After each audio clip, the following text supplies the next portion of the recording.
کہ جہاں دوسروں کو معاف کرنے کی فضیلت ہے، اسی کا ایک حصہ یہ ہے کہ دوسروں سے آدمی معافی مانگے. یہ بھی، اس کی بھی بڑی عظیم فضیلت ہے. کیا مانا؟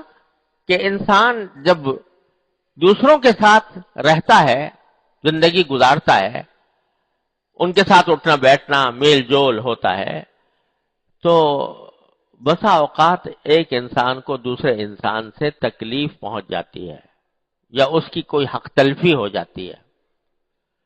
ایسے موقع پر معافی مانگ لینا کہ میری ذات سے آپ کو جو تکلیف پہنچی اس کو معاف کر دیجیے، یہ بھی نبی کریم سرور عالم صلی اللہ علیہ وسلم کی عظیم سنت ہے. یہ بھی سنت ہے. تو معافی کے دو رخ ہیں. ایک تو دوسروں کو معاف کرنا.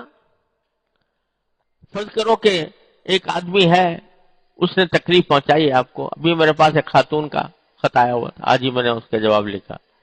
بیچاری بڑی مظلوم ستم رسیدہ اپنے شوہر کے ہاتھوں. اس نے جو بات حالات لکھے ہیں واقعتاً بڑے ظلم و ستم کے ہیں، چھوڑ کے چلا گیا، بچی کو بھی لے گیا، وغیرہ وغیرہ. اب وہ کہتی ہے کہ میرا دل کلپتا ہے اس کے لیے، اس کی ان حرکتوں کے اوپر، تو میں بد دعا نکلتی ہے میرے منہ سے، میں بد دعا کرتی ہوں اس کے لیے. تو بد دعا کرتی ہوں، لیکن یہ پوچھنا چاہتی ہوں کہ بد دعا کرنا میرے لیے جائز ہے کہ نہیں ہے. تو ظاہر ہے دل دکھا ہوا ہے ایک بیچاری کا. تو مجھ سے، اور اللہ تعالیٰ نے یہ اجازت بھی دی ہے کہ جو مظلوم ہو وہ اپنے مظلومی کا تذکرہ اگر لوگوں کے سامنے کرے، یہ غیبت نہیں ہے. لا يحب اللہ الجہر بالسوء الا بالقول الا من ظلم. جو مظلوم ہے وہ اگر اپنی مظلومی کا تذکرہ کرتا ہے کہ میرے ساتھ فلاں نے یہ ظلم کیا، تو یہ غیبت میں شامل نہیں ہے، یہ ناجائز بھی نہیں ہے. اور اگر کوئی بد دعا دے تو بد دعا دینا اس معنی میں بد دعا دینا کہ یا اللہ اس نے میرے ساتھ ظلم کیا ہے تو اس ظلم کی اس کو سزا دیجیے، یہ کوئی ناجائز نہیں ہے. اور حدیث میں رسول کریم سرور عالم صلی اللہ علیہ وسلم نے یہ فرمایا، حضرت معاذ رضی اللہ تعالیٰ عنہ کو جب بھیج رہے تھے یمن، تو ان کو یہ نصیحت فرمائی کہ اتقی دعوت المظلوم، مظلوم کی بد دعا سے بچنا. فإنه ليس بينه وبين الله حجاب، کیونکہ مظلوم کی بد دعا اور اللہ کے درمیان کوئی پردہ نہیں ہوتا. ٹھیک مظلوم جب مظلوم ہو کر کوئی بد دعا کرتا ہے تو وہ سیدھی اللہ تعالیٰ تک پہنچتی ہے، بیچ میں کوئی رکاوٹ نہیں ہوتی. مظلوم کی بد دعا سے بچنا، یہ رسول کریم صلی اللہ علیہ وسلم نے حضرت معاذ کو نصیحت فرمائی تھی. تو معلوم ہوا کہ مظلوم اگر بد دعا کرے تو اس کو حق ہے کہ اس کے ساتھ ظلم ہوا، اس ظلم کا تو اس کا حق ہے.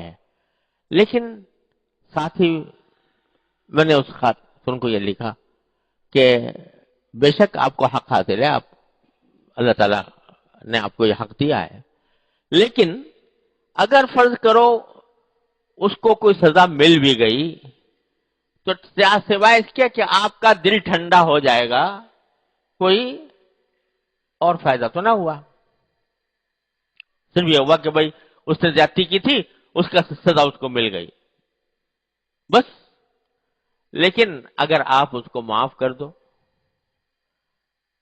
اور اس کے لیے ہدایت کی دعا کرو کہ یا اللہ اس کو ہدایت عطا فرما، اور جو اس نے حق تلفیاں کی ہیں اس کی تلافی کی توفیق عطا فرما، اور اس کے حق میں یہ دعا کرو، تو آپ کا اجر بڑا عظیم، ثواب کہیں سے کہیں پہنچ گیا